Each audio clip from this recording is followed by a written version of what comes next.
gran problema en el ajuste cuando el petróleo va tomando su valor global en términos del precio del barril de petróleo, entonces, ¿qué impacta directamente a los combustibles? En este caso, al diésel.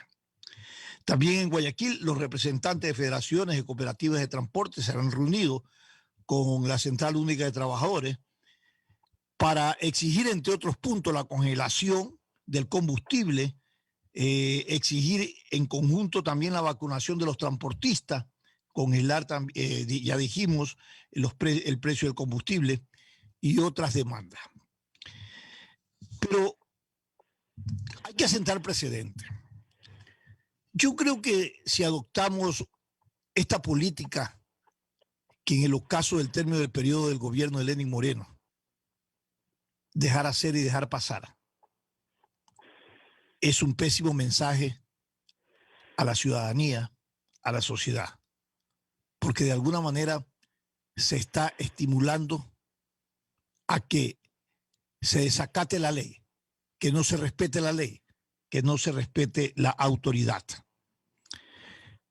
Y el llamamiento es al diálogo, que lo reciban las autoridades lo reciben, llegan a acuerdos, se establecen mesas técnicas, ¿y qué ocurre? Que el gremio como tal no está consolidado unitariamente, está dividido. Entonces unos acatan las resoluciones, otros no. Entonces tiene que salir la autoridad, lo escuché ayer al director de servicios viales de tránsito del municipio, diciendo que los unos decían que era el 80% del éxito de la paralización, esto era en el orden gremial, y él decía que había sido un impacto de un 30 o 40%, que es un gremio que está dividido y que los otros, los que están fuera de la ley, son los que están presionando y paralizando las actividades y que se atengan a las consecuencias. Bueno, este término de llegaremos hasta las últimas consecuencias ya se ha convertido en un estribillo. Nunca se llega hasta las últimas consecuencias. No se castiga a quienes incumplen la ley. Por lo contrario, veo que se los estimula para que sigan en esa posición de suprimir el servicio de transporte, afectando a una gran población. Esta situación, que está reglamentada en el orden constitucional, reglamentario, penal, todo lo que usted quiera, no puede continuar.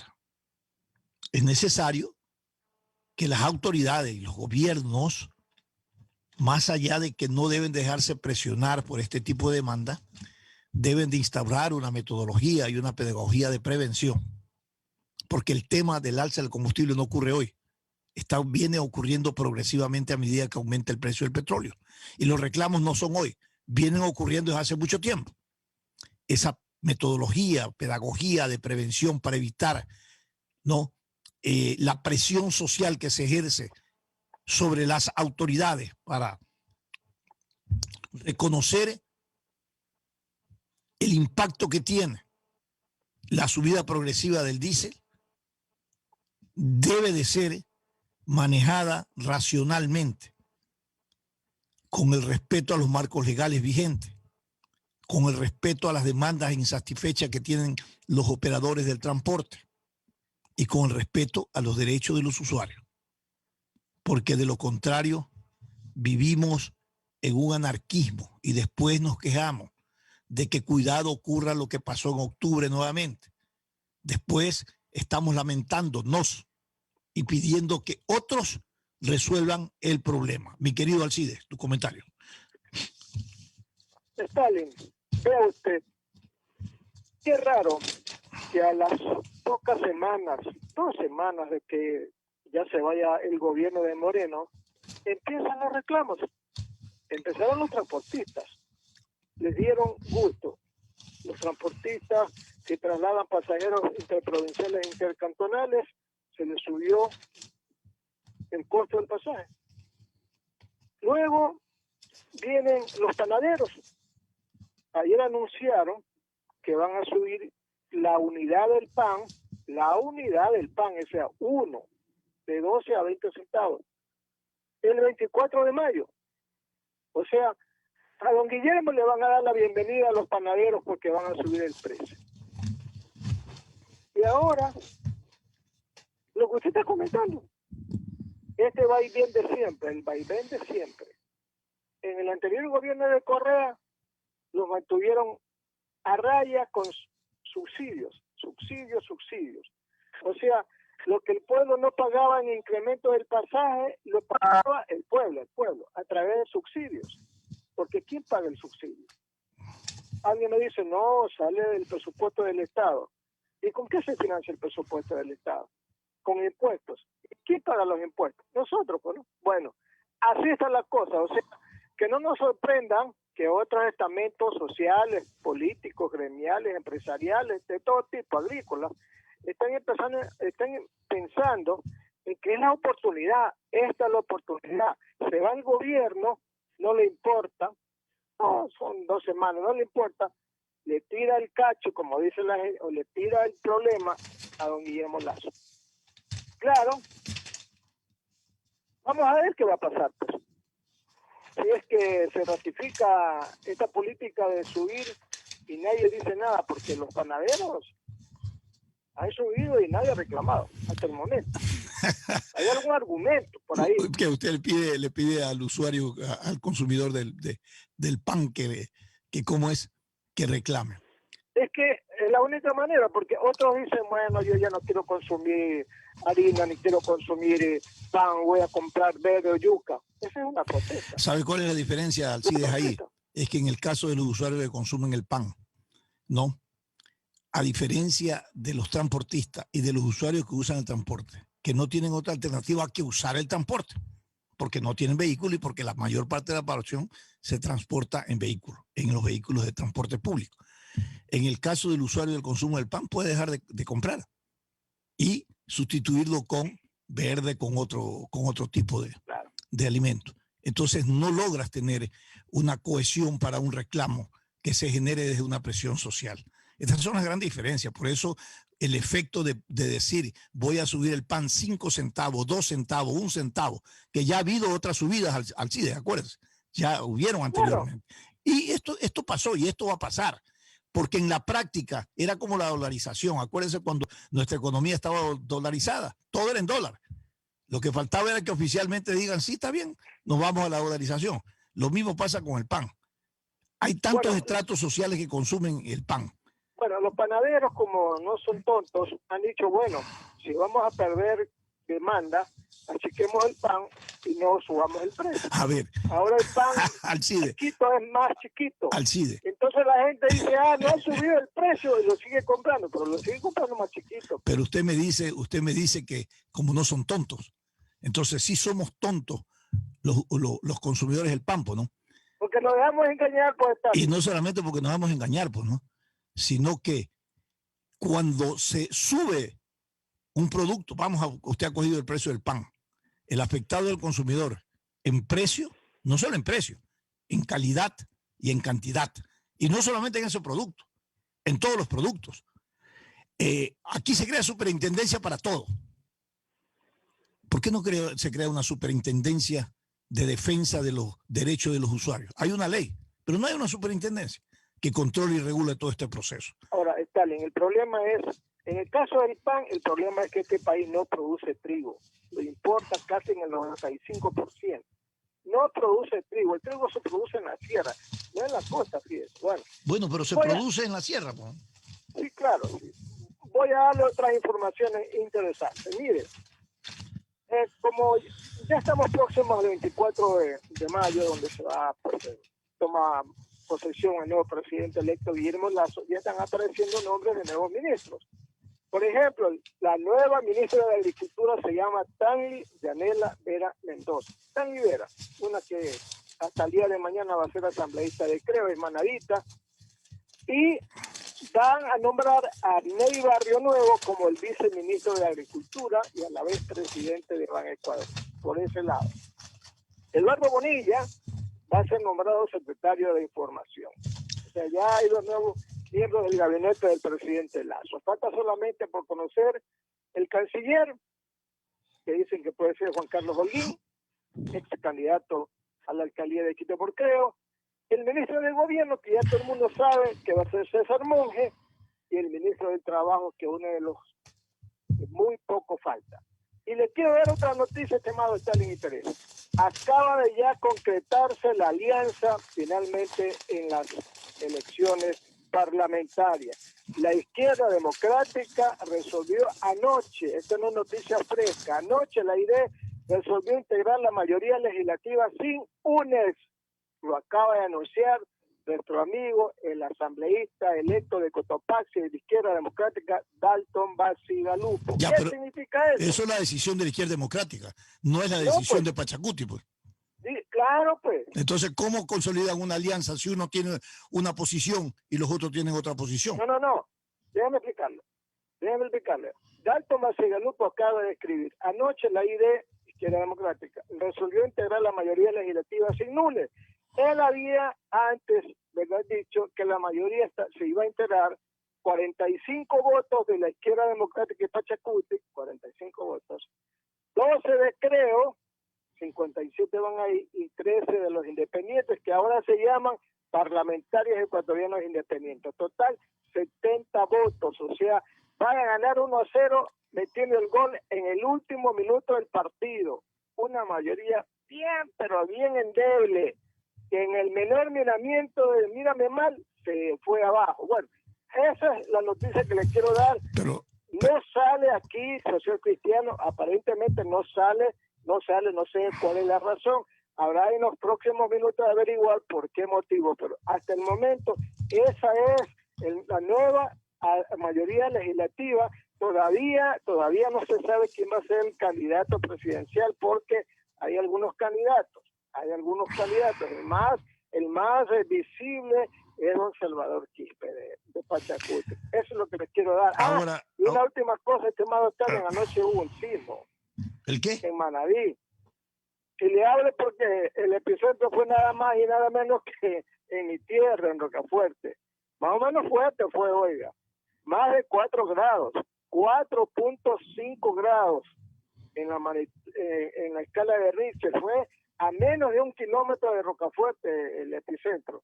Ya dialogué temprano con la familia, no hay nada, todo está tranquilo, solamente el susto, la gente no ha podido dormir unas 2 horas, pero bueno, ya están tranquilos. Esa es la información que les quiero dar, estimado Stalin. Mire, gracias, mi querido Alcide. En el seno de la Asamblea, los acuerdos y negociaciones para mayoría se hacen con fórmulas matemáticas, es decir, son cuantitativas. No se manejan cualitativamente en el marco de un compromiso o de una agenda en el orden parlamentario. Por lo tanto, es vulnerable cualquier avance e intento con esa fórmula matemática, con esas fórmulas de, sí, matemática, no, es vulnerable cualquier intento de lograr mayorías.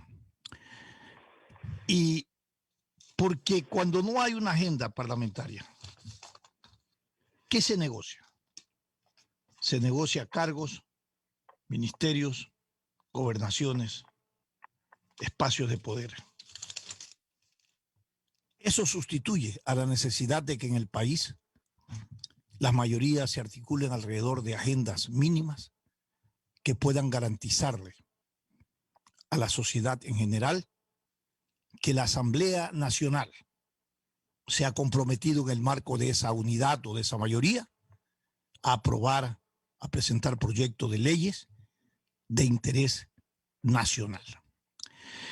Ayer analizábamos algo muy importante y estoy escribiendo un artículo sobre este tema que podría titularse, estamos construyéndolo, la impunidad encontró su aliado en la Asamblea Nacional.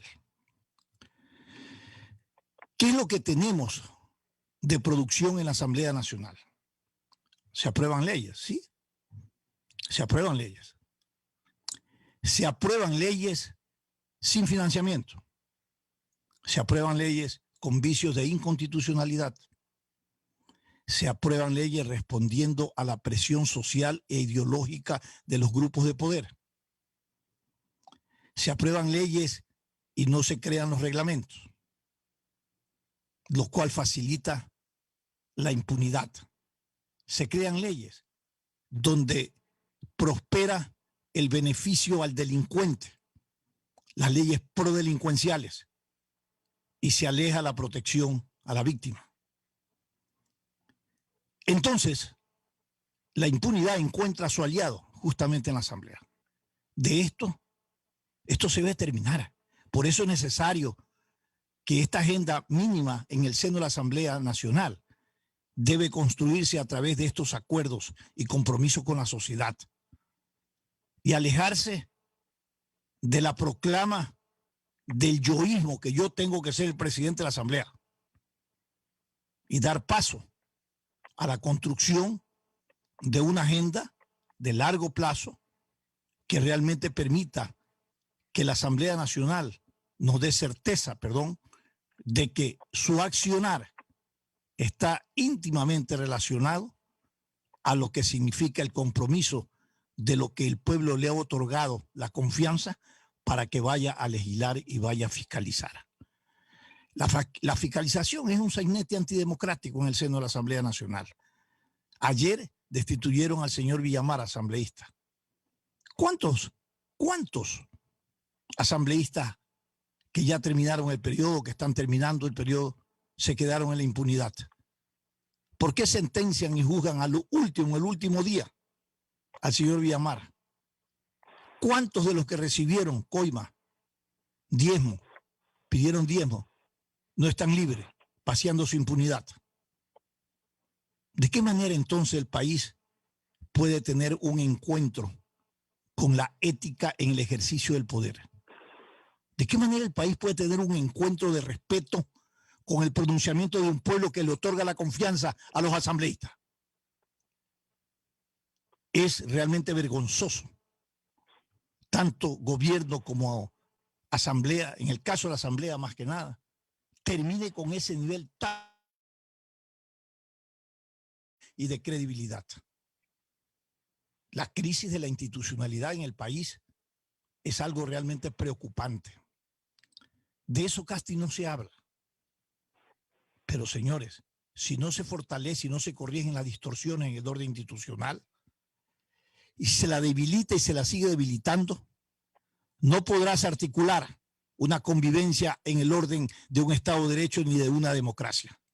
Si aceptamos que las leyes vengan con todas estas inconformidades, estamos cediendo, estamos festinando o estamos aceptando que nuestra democracia es un caramanchel en la cual se ofertan intereses diversos a los intereses soberanos de un pueblo. Estas distorsiones hay que corregirlas y esperemos que la nueva asamblea con los nuevos asambleístas, jóvenes, algunos, muchos de ellos, pocos en reelección, puedan realmente canalizar y enviar un mensaje claro y preciso a los ecuatorianos. Teresa está en contacto con nosotros, Alcides. Sí, 6 de la mañana, sí, por supuesto, sociólogo. Sí, estoy aquí. 6:57, sociólogo licenciado. Vamos a ir a la pausa comercial y en este momento les anunciamos que al volver estaremos con el ministro de Agricultura hablando precisamente de esta amenaza que es el Fusionarium Raza 4. 6:57, regresamos después de la pausa. Este es un programa de opinión, categoría O, apto para todo público. El siguiente es un espacio publicitario apto para todo público. En Interagua nos preocupamos por tu salud y seguridad. Realiza tus consultas, trámites, pagos y convenios fácilmente desde WhatsApp o a través de la aplicación de Interagua. Las 24 horas del día desde la tranquilidad de tu hogar. Conéctate con la gente Suri por WhatsApp al 098-501-469-3 o descarga la nueva aplicación de Interagua Agencia Virtual y agenda tu videoatención o cita programada más rápido y sin salir de casa. Evita aglomeraciones y realiza los mismos trámites que realizas en oficinas a través de videoatención, WhatsApp o correo electrónico. Recuerda que te ofrecemos atención presencial solo con cita programada. Interagua, siempre contigo. La lucha sigue. Para vacunarte, deberás registrar tus datos en la web planvacunarse.es del Gobierno Nacional. Recibirás una llamada de confirmación del número 720-1000, por lo que deberás estar pendiente. Te agendarán una cita y te indicarán a cuál de los puntos municipales tendrás que acercarte para poder vacunarte. Deberás llegar 10 minutos antes y presentar tu cédula. Recuerda, sin cita no podrán atenderte. Plan Vacunación Guayaquil inicia. Alcaldía de Guayaquil. El impulso que tu MIPYME necesita es presentado por la Corporación Financiera Nacional. Tendencias 2021, una feria virtual con expositores nacionales e internacionales que hablarán de temas relacionados a las micro, pequeñas y medianas empresas. Además encontrarás stands de emprendedores ecuatorianos. Podrás vivir esta experiencia el 12 y 13 de mayo, donde estés y sin costo. Inscríbete ahora en www.tendencias2021cfn.com. CFN, compromiso con el desarrollo. Sembramos futuro, el gobierno de todos. Los bomberos de Guayaquil continuamos cuidando de esta ciudad. Ha llegado el momento de que nos ayudes a proteger a tu familia. Lávate las manos constantemente. Infórmate solo de fuentes oficiales. Recuerda que si tienes una emergencia, debes llamar al 911 y te ayudaremos. Cumplir las medidas de seguridad previene el contagio. Este es un mensaje del Benemérito Cuerpo de Bomberos de Guayaquil. La app de Interagua se renueva. Descubre las nuevas funciones y actualizaciones que te ayudan a realizar tus trámites desde la comodidad de tu hogar, las 24 horas del día. Lleva el control de tus consumos, mantén tus pagos, conoce en tiempo real lo que pasa en tu sector, resuelve tus consultas con nuestros asesores en línea. Y ahora nuestra nueva agente virtual Suri está lista para resolver cualquier solicitud por WhatsApp al 098 50 14 69 3, en la aplicación móvil, página web o en nuestras redes sociales. Mantén el control del agua con las soluciones inmediatas que Interagua trae para ti. Descarga la aplicación de Interagua, disponible para Android y iOS. La lucha sigue. Para vacunarte, deberás registrar tus datos en la web planvacunarse.es del Gobierno Nacional. Recibirás una llamada de confirmación del número 720-1000, por lo que deberás estar pendiente. Te agendarán una cita y te indicarán a cuál de los puntos municipales tendrás que acercarte para poder vacunarte. Deberás llegar 10 minutos antes y presentar tu cédula. Recuerda, sin cita no podrán atenderte. Plan Vacunación Guayaquil inicia. Alcaldía de Guayaquil. Inicia tu día bien informado con los más reconocidos analistas y comentaristas políticos del Ecuador. La objetividad y el pluralismo en los comentarios políticos se escucha en Radio Atalaya a partir de las 6:30 en Sin Amarres, 7:30 Fernando Aguayo en vivo, 8 de la mañana, Punto de Vista, 10:30 la hora del pocho. Experiencia y credibilidad en una sola radio. Atalaya, 76 años junto a la democracia.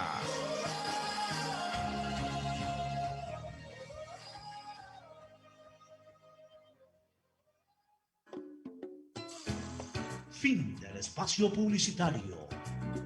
Usted está escuchando un programa de opinión, categoría O, apto para todo público. Sin Amarres, una mesa de diálogo donde sobresalen los temas de mayor interés social, económicos y políticos del país. Sin Amarres, bajo la conducción del sociólogo Stalin Poveda Granobles. En Sin Amarres, le damos la bienvenida al invitado de hoy.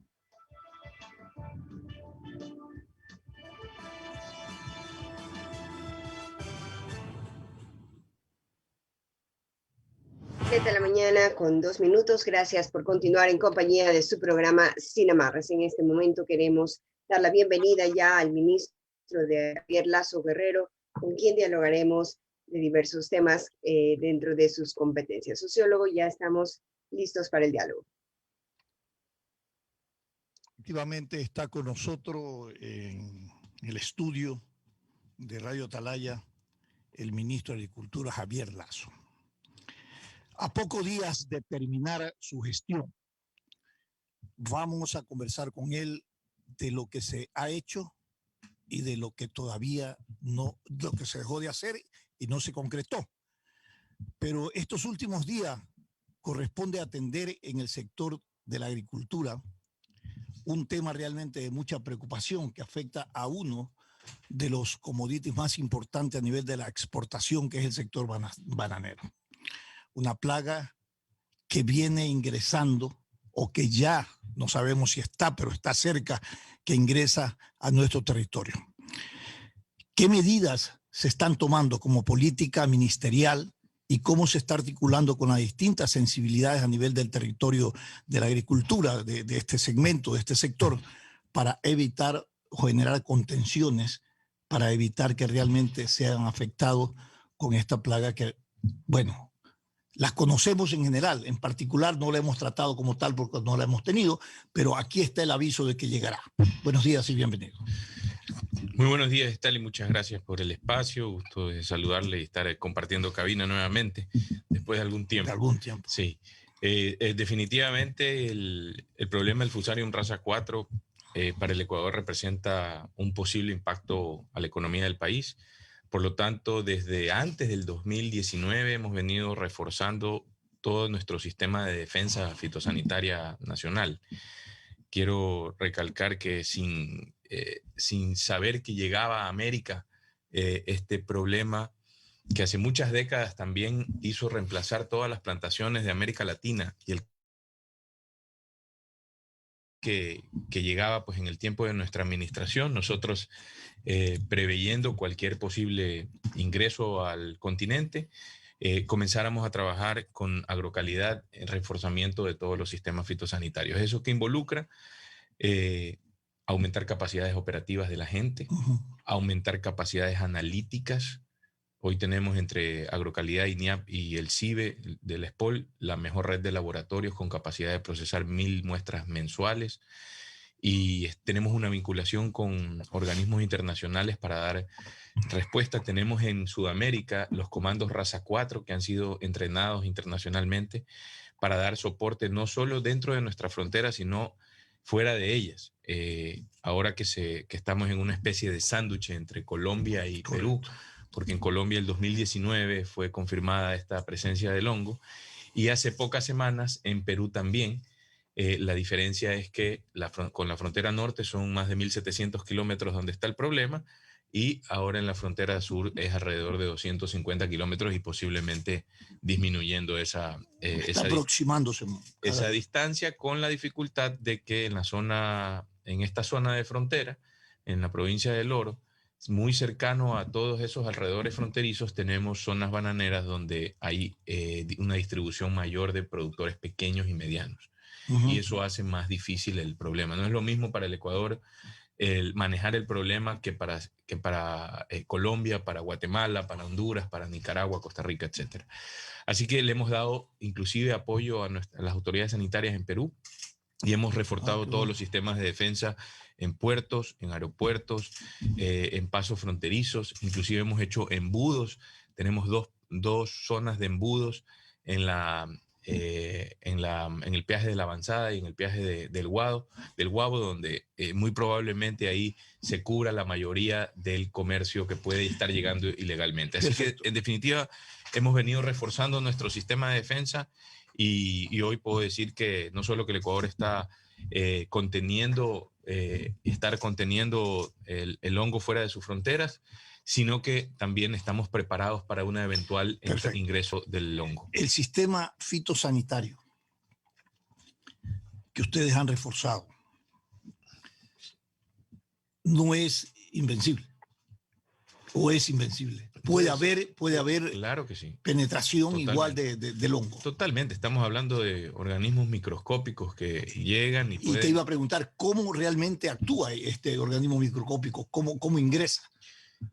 Uno de los desafíos que tenemos es reforzar las campañas de comunicación y de lo que se llama educomunicación, comunicación educativa, sobre todo para que nuestros productores, que es el principal protagonista de esto, no es el sector público, realmente es el sector privado el que tiene que tomar el protagonismo y la responsabilidad primaria de poder primero vencer el miedo de decir, aquí está el hongo, una vez ya ha sido capacitado para detectar... Aceptarlo como realidad, ¿no? Y combatirlo como tal, ¿no? Exactamente, detectar los síntomas. Hemos venido capacitando a más de 20.000 actores en toda la cadena, hacemos trabajo territorial, hacemos charlas de capacitación a las asociaciones de productores, tenemos manuales donde están con dibujos, con fotos, las sintomatologías, y hemos comenzado a entregarle a los productores ya hace muchos meses atrás, con el apoyo de la cooperación alemana, sistemas de desinfección, pediluvios, etc. Estamos ya en la segunda campaña de comunicación, se llama Estamos Alerta. Qué bueno. Porque eso también es parte de la política que hay que impulsar de forma permanente. Esto no es de que empezó en el gobierno del presidente Moreno, luego continúa con el gobierno del presidente Lasso, sino que es una política de Estado en defensa fitosanitaria para proteger la industria de las musáceas, que estamos hablando de más de 2 millones de personas de forma directa e indirecta que se benefician, 17% de la población económicamente activa. Bueno, este sector realmente es base de exportaciones, base de incorporación de mano de obra, base de tributación. En nuestro país es trascendente, es muy importante. Más de 3.600 millones de dólares el año exportación. Pasado. Sí, Colombia son 1.500 millones. Ya. ¿Y cómo se hace para mantener esos niveles y esos ritmos de exportaciones frente a un sinnúmero de factores externos e internos que ha ocurrido en el país? Y sin embargo se han mantenido las exportaciones. Y quería preguntar, de frente a este hongo, ¿cuál es la reacción del mercado de consumo, ¿no?, respecto a este tema? ¿Cómo se sienten? ¿Cómo reaccionan? Hay dos grandes temas ahí. El primero es que no afecta para nada la salud humana. La salud humana, cuando hay una plantación pues libre de esta enfermedad, no hay ningún problema en el sabor, en el color, en las condiciones que se llaman organolépticas. Y el otro es una preocupación del mercado mundial, porque el principal abastecedor, estamos hablando de América Latina y el Caribe. Entonces, sí hay una preocupación por el abastecimiento mundial, y hay corrientes de investigación en el mundo que si bien es cierto, están avanzando, pero hoy todavía no hay una solución que sea resistente a esta enfermedad. Tal vez hay algunas variedades que tienen potencial tolerante, y Ecuador ya ha terminado sus protocolos internacionales para poder comenzar a traer esas variedades, pero también eso es una gran interrogante, porque tal vez tengamos una variedad que sea resistente o sea más tolerante, pero que no tiene el sabor que tiene la variedad normal, y eso afectaría muchísimo el comercio mundial. Javier, te quiero preguntar, más allá de estos commodities que son muy importantes, bananos, rosas, en el tema también a nivel de la acuicultura, pesca, quisiera preguntar si es que hemos avanzado, hemos dado un salto a darle a estos commodities de exportación valores agregados para la exportación, porque dice que no dejamos de ser un país que exportamos materias primas y no tenemos valores agregados, y recibimos valores agregados de afuera, quienes nos compran la materia prima. Sí. No sé si esto ha avanzado como política más allá del ministerio, sino como una política de gobierno que realmente apunte a eso. Sí, yo en términos generales yo puedo decir que hemos avanzado bastante, pero para poder medir qué tanto hemos avanzado, nosotros tenemos que tener un plan nacional agropecuario a 10 años. Por eso es que nos hemos esforzado, a pesar Stalin, de tantas dificultades, de erupciones volcánicas, de inundaciones, COVID, las paralizaciones de octubre, la crisis económica, este mismo problema de Fusarium Raza 4, muchísimos problemas que hacen que el día a día tal vez se nuble un poco el norte. Y lo que hemos procurado es poder dejar establecido como política de Estado un plan a 10 años. ¿Por qué a 10 años como mínimo? Porque primero vemos que es un tiempo relativamente entre corto y mediano para la agricultura, la ganadería y la agroindustria en el país. Mire que en plena pandemia hemos hecho 3 exportaciones de helados de Salcedo Estuve viendo eso, qué a interesante. Estados Unidos. Sí, sí. Por primera vez en la historia se fue leche en polvo también a Estados Unidos, que no somos un país de exportación, digamos, tradicionalmente de lácteos. También se fueron quesos ya de muy alto nivel, quesos azules de la provincia del Carchi. Comenzamos nuestras exportaciones desde el 2018 y a este año 2020 hemos triplicado esas exportaciones iniciales de aguacate, que a pesar de ser poco, es un producto de alto valor económico. que puede transformar la familia, la familia campesina, que puede transformar una pequeña comunidad, etcétera. Entonces, yo creo que sí hemos avanzado a pesar de que hemos tenido dificultades presupuestarias. Y esto también, hasta cierto punto, de manera de reflexión, Stalin, ha sido una bendición no tener recursos. Porque administraste la crisis. Porque hemos sido un país que, en términos generales, ha tenido que administrar la abundancia y no la escasez. Y tal vez ahí está el origen de nuestros problemas. Entonces, creo que ha sido una bendición tener que sobrellevar todas estas tempestades con casi el 20% a 25% del presupuesto normal que se da al Ministerio de Agricultura anteriormente cuando hubo bonanza petrolera. Pero mire lo que ha pasado, que tener recursos económicos tampoco es garantía de poder hacer las cosas con una buena orientación de largo plazo. Así que hay un programa de largo plazo, de mediano plazo, perdón, a 10 años. Hay instrumentos y herramientas que están funcionando ya, subvención de tasas de interés para riego y genética, el fondo lechero, hay una política nacional de buenas prácticas agrícolas que quiero decirle, Stalin, en mayo del 2019, antes de la pandemia, antes de la confirmación en Colombia del Fusarium Raza 4, ya nosotros habíamos establecido como política de Estado este programa de BPA, así se llama, que por cierto este día viernes, después de muchísimo trabajo, nuestro estándar nacional aquí en el Ecuador se compara y se homologa con estándar europeo. Ah, pero qué interesante. La normativa ya se llama Global Gap, y GAP en inglés es Good Agricultural Practices. Acá es lo mismo que lo que hemos impulsado, que son las BPA, que ya son requerimientos mundiales de comercio. Entonces, ¿qué le queda al próximo gobierno o qué le queda a los siguientes gobiernos? Un país, potencia agrícola como el Ecuador, tiene que también transformar su sistema sus políticas de comercio internacional. Y unas herramientas para lograr eso es tener una diplomacia sanitaria. Palora, el cantón Palora, en Morona, Santiago, transformó la vida de la gente por la pitahaya amarilla. Pero ya nos estamos quedando cortos con el mercado. Y antes de la pandemia estábamos por viajar a China para poder finalizar la apertura de la pitahaya amarilla a China. Muy probablemente con ese paso, donde se requiere conocimiento técnico sanitario, donde se requiere también inclusive hasta audacia comercial, en el buen sentido, podemos realmente dar oportunidades para otras provincias amazónicas, para Manabí, para Guayas, para Los Ríos, para Santa Elena y muchísimas más que pueden realmente hacer que Ecuador, que hoy abastece el 100% de la alimentación de lo que consumen todos los ecuatorianos, también empiece a virar la página de decir somos potencia agroexportadora también. Para esto necesitamos tener un diagnóstico claro de las capacidades productivas en el orden territorial y regional que tiene el país.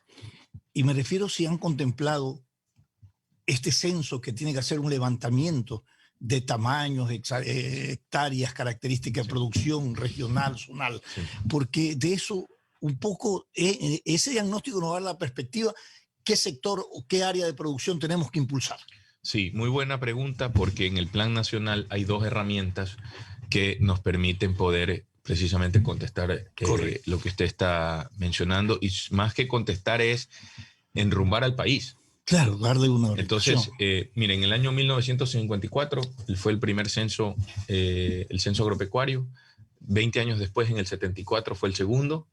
En el año 99, el ingeniero Salomón Larrea inició el censo agropecuario, terminó en el 2000. Nunca ha habido un censo que sea al 100% del territorio, siempre ha sido muestreal inclusive no solo por cantones, sino también por zonas geográficas. Es decir, nunca hemos tenido toda la data que necesitamos. Claro.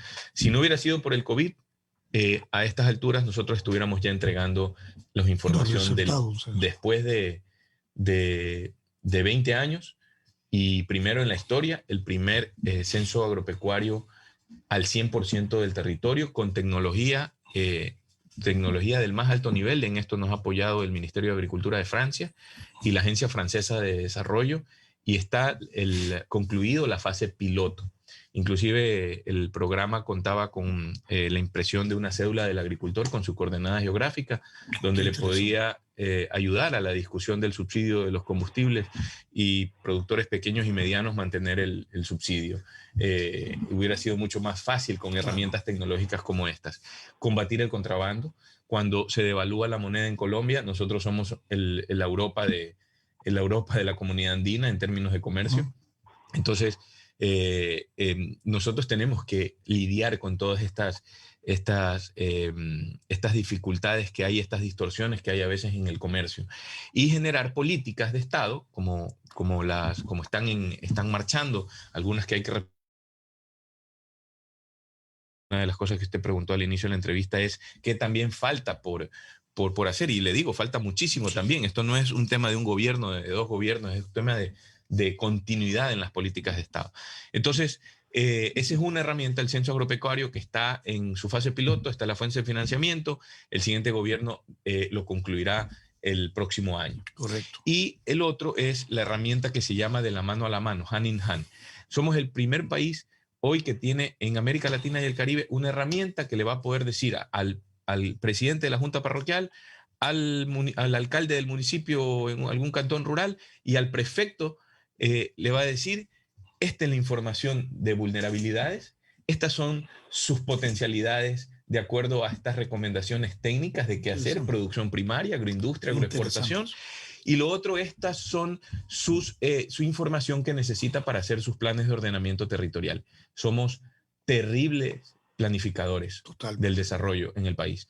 Así que estas son herramientas que brinda el Ministerio de Agricultura y Ganadería de aquí para adelante, donde ya estamos trabajando en algunos cantones y en algunas provincias. Mañana estaremos con los prefectos de Tungurahua, de Chimborazo y Cotopaxi, precisamente para decirles, cuando hagan sus planes de ordenamiento territorial, cuando hagan sus presupuestos, no podemos inventarnos obras. Tenemos que hacer las obras en función de los requerimientos potenciales que tiene la provincia o el cantón o la parroquia para salir adelante.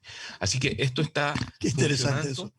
Qué interesante, porque realmente se hacen obras por oferta y no por demanda. Y a por mí me necesidad. ilusiona mucho porque más allá de que ya nos vamos, yo sí veo que con mucha ilusión que de continuar estas políticas de Estado a 10 años tendremos realmente unos indicadores importantes que habremos vencido.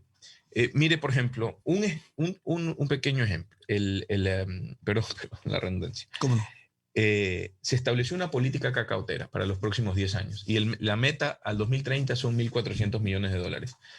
Hace 2 años y medio que se impulsó, estamos ya pasamos de 700 millones a 900 millones de dólares. Vamos por buen camino, inclusive vamos a superar la meta de 1.400 millones. Y con la crisis que ha habido sanitaria y todo el tema. Totalmente. Desafíos que tienen los gobiernos. Desnutrición infantil crónica. Total. Así es. Zonas rurales, habiendo alimentos y habiendo excedentes. ¿Cómo manejamos los excedentes? Bueno, están los instrumentos para poder manejar esos excedentes. Los excedentes. ¿Y cómo manejamos los déficits? Te voy a preguntar algo respecto a que, por ejemplo, hoy dicen los panificadores, vamos a subir el pan porque el trigo, que hace la harina, ¿no?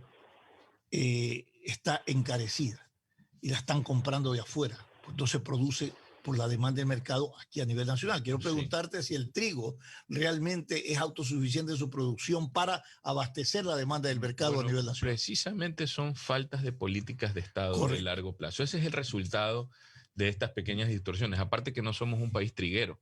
No somos un país triguero, si bien es cierto. Pero históricamente hemos producido trigo, pero es lo mismo con el café. Lo mismo con el café. Hemos sido país cafetalero, pero lamentablemente hemos bajado la exportación y la producción de café nacional.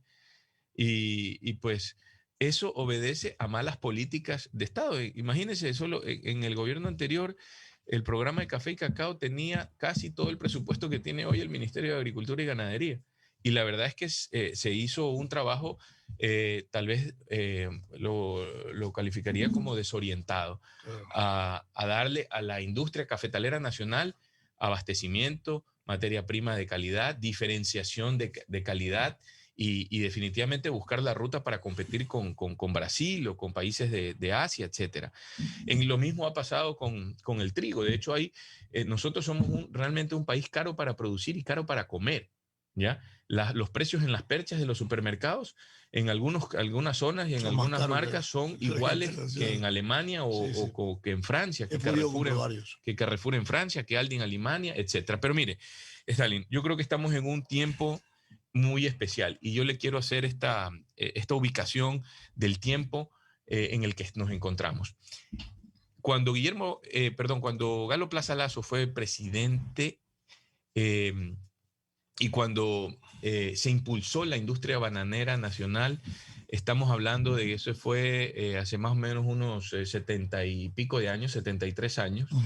1949 se dio la primera, por primera vez en la historia, y la primera conferencia en las Américas de la reunión de FAO, de la Organización para la Alimentación y la Agricultura.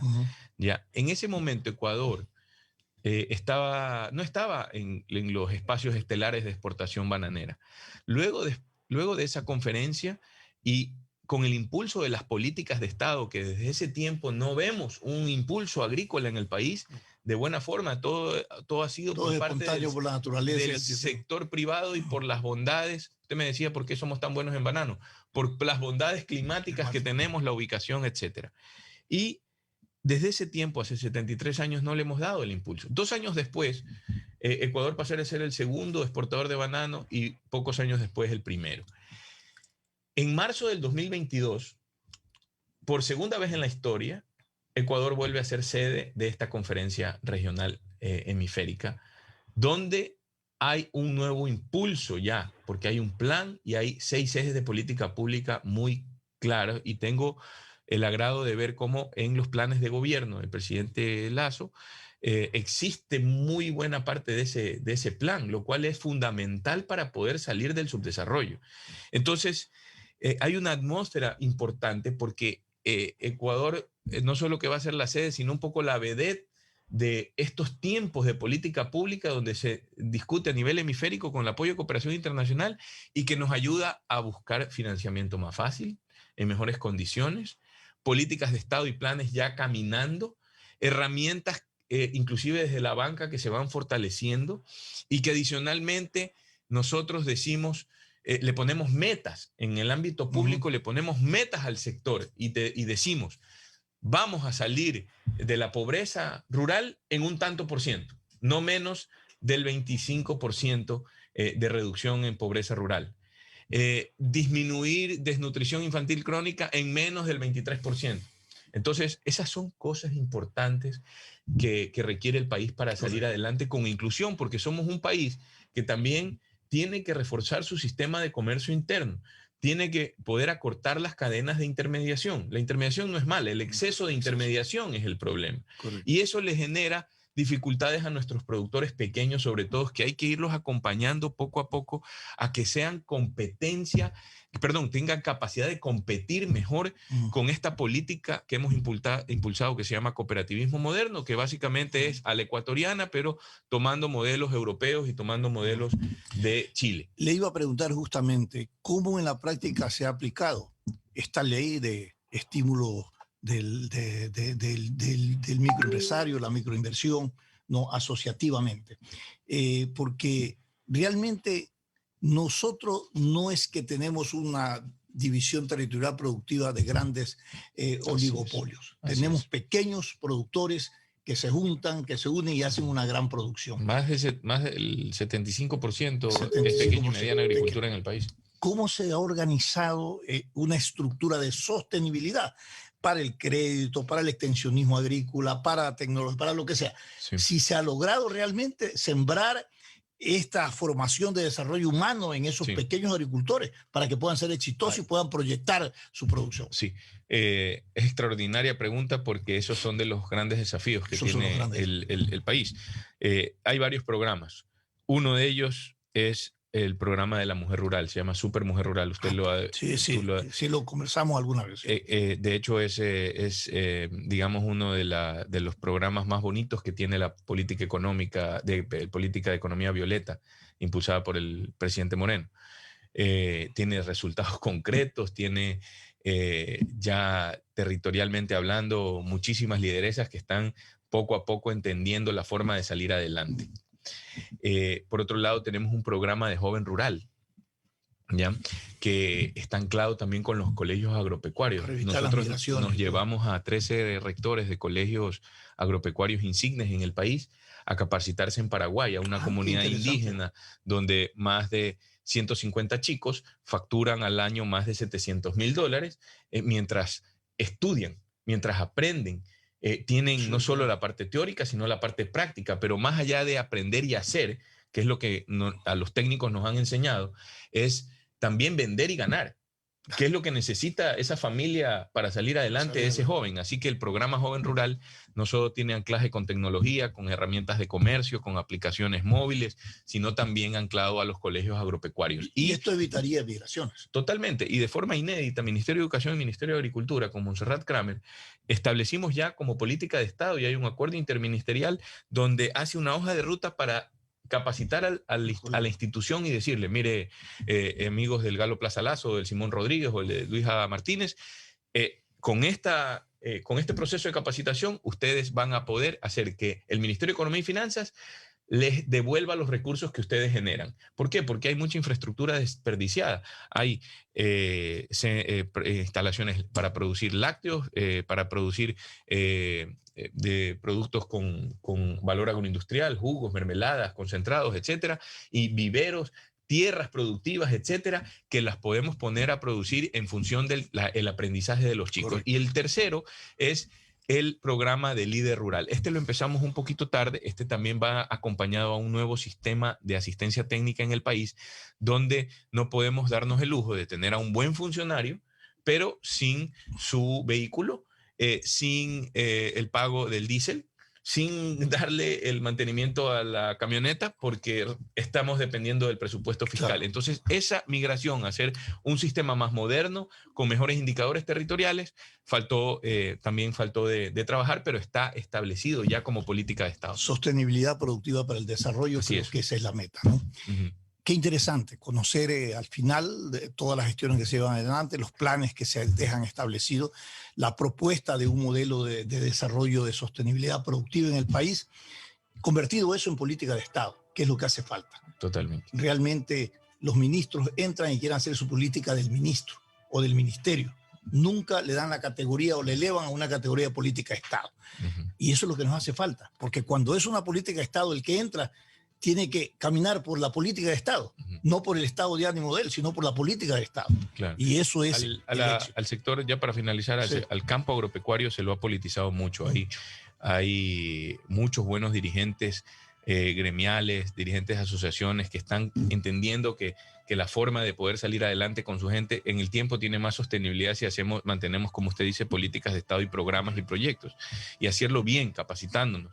Pero también usan al campo para comprar y vender un discurso. Entonces, eso también le ha afectado muchísimo al campo. Javier Lazo, se nos quedan muchas, más que preguntas, interrogantes, como por ejemplo decirle, ¿qué dejó de hacer? ¿Qué cosa el tiempo no se lo permitió? Pero en medio de todas estas tragedias que hemos vivido, pandemias, temas de desastres naturales, ¿ha podido usted durante 2 años? ¿Cuánto tiempo tiene? Voy a cumplir 2 años, 9 meses, y yo quiero decirle a Stalin que soy el segundo ministro que más ha durado en los últimos 30 años. 28 años. 28 años. Bueno. Después de Mariano González. Eso refleja que la permanencia de un ministro y la generación de una política pública convertido en política de Estado siempre debe privilegiarse a nivel de los gobernantes de turno.